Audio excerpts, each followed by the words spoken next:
நம்ம கிருவானந்த வாரியார் அழகா சொல்லுவார். பெண்களுக்கு உண்டான இந்து தர்மத்தின்படி தத்துவங்களை சொல்லுவார். பெண்ணின் பெருமைகளை அளவிட முடியாது என்ற தலைப்பில் சொல்லுவார். பெண் குலம் வாழ்ந்தால்தான் மின்குலம் வாழ்கிறது.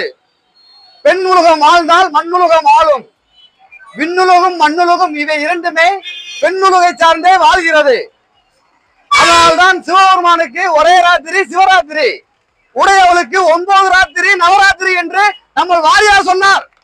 இதையெல்லாம் கேட்ட இந்து ஆண்களும் சரி பெண்களும் சரி, இப்பதான் தெரியுமே, ஒரு சினிமாலையோ ஒரு நேர்லயோ எதை பார்க்கிறோமோ எதை கேட்கிறோமோ அதாவே மாற நினைக்கிறான் மக்கள்.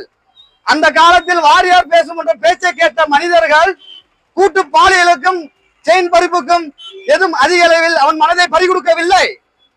ஆனா இப்ப இருக்க கலியுகத்தில் திரையரங்கில் கண்ட படங்களை பார்த்து விட்டு மதுகளை அருந்து விட்டு கூட்டு பாலியலுக்கும் செயின் பறிப்புகளுக்கும் ஆளாகப்படுகிறான். வாரியார் சொன்னதை அன்றளவு கூடியிருந்த கூட்டம் அப்படியே ஒருபோதும் திகைக்காமல் கேட்டு மகிழ்ந்தார்கள். அதான் வள்ளுவர் சொல்லியிருக்காரு அழகா, டேய் மனிதர்களே, சொத்து சோகம் சேர்க்கிறது சொத்து அல்லடா, அது அழியும் சொத்து. அழியாத சொத்து என்றது உங்கள் செவியால் கேட்கும் சொத்து தானா அழியாத சொத்து என்று. செல்வத்தில் செல்வம், அது செவி செல்வம். செல்வத்தில் எல்லாம் தலை என்று ஒரு பொருளை வைத்தார் திருவள்ளுவர். அந்த வள்ளுவன் சொன்ன வாக்கும் வாரியார் சொன்ன வேதமும் அன்றிருந்த ஆண்களுக்கு தன் பெற்றோர்களையும் உடன் தந்த சகோதரர்களையும் ஒரு அன்போடும் பாசத்தோடும் பார்க்க தோணுச்சு.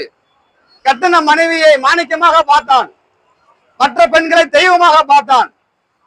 அப்படி இந்த தெருமுனை பிரச்சாரம் மூலம் ஊர்முனை பிரச்சாரமும் இந்துக்களின் சொற்பொழிவுகளில் நிறைய நிலைத்திருக்கிறது.